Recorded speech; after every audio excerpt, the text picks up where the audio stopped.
Andhra Pradesh high court ఒక సంచలనమైన తీర్పిచ్చింది. మీ అందరికీ తెలిసే ఉంటుంది, ఎస్సీ ఎస్టీ అట్రాసిటీ కేసు అనేది ఒకటి ఉంటుంది. అంటే ఎవరైనా ఎస్సీలను కానీ ఎస్టీలను కానీ కుల పేరుతో దూషించినట్లయితే వాళ్ళపైన ఎస్సీ ఎస్టీ అట్రాసిటీ కేసు నమోదు చేసి రిమాండ్కి పంపిస్తారు. దీనిపైన ఇప్పుడు ఒక సంచలనమైన తీర్పిచ్చింది ఏపీ హైకోర్టు. 2021లో ఆనంద్ అనే వ్యక్తి పోలీసులో కంప్లైంట్ చేశాడు. నన్ను కులం పేరుతో దూషిస్తున్నారు అని ఈ 5గురు పైన ఎస్సీ చట్టంతో పాటు మరికొన్ని ఐపీసీ చట్టాల కింద కేసులు నమోదు చేశారు. అయితే ఇది చాలా రోజుల నుంచి ఇది వాదనలు వినిపించుకుంటూ వస్తూ ఉన్నది. ఇది పెండింగ్లో ఉంది ఈ కేసు. అయితే నిన్న రీసెంట్గా దీనిపైన ఒక తీర్పు అయితే వచ్చింది. ఇక్కడ ఎవరైతే ఈ ఆనంద్ అనే వ్యక్తి కంప్లైంట్ రైజ్ చేశాడో ఇతను ఒక పాస్టర్.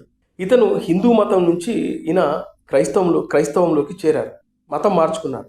ఎప్పుడైతే అతను మతం మార్చుకుంటాడో అప్పుడే ఎస్సీ అనే కులం నుంచి ఆయన అంటే హిందుత్వం నుంచి ఆయన క్రిస్టియన్లోకి మారిపోతాడు. ఆయనకి ఈ చట్టం వర్తించదు అంటూ ఒక సంచలనమైన తీర్పు ఇవ్వడం జరిగింది. రాజ్యాంగంలో షెడ్యూల్ కులాలు ఆర్డర్ 1950 ప్రకారం హిందూ మతాన్ని కాకుండా ఇతర మతాలను స్వీకరించిన వారు ఎస్సీ హోదాను కోల్పోతారు.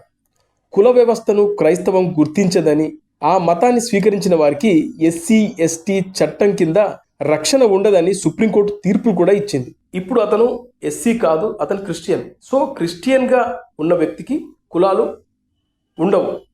అతను కులానికి సంబంధించిన వ్యక్తి కాదు, అతను ఒక మతానికి సంబంధించిన వ్యక్తి కాబట్టి అతనికి ఈ చట్టం వర్తించదంటూ ఒక సెన్సేషనల్ తీర్పు ఇవ్వడం అయితే జరిగింది.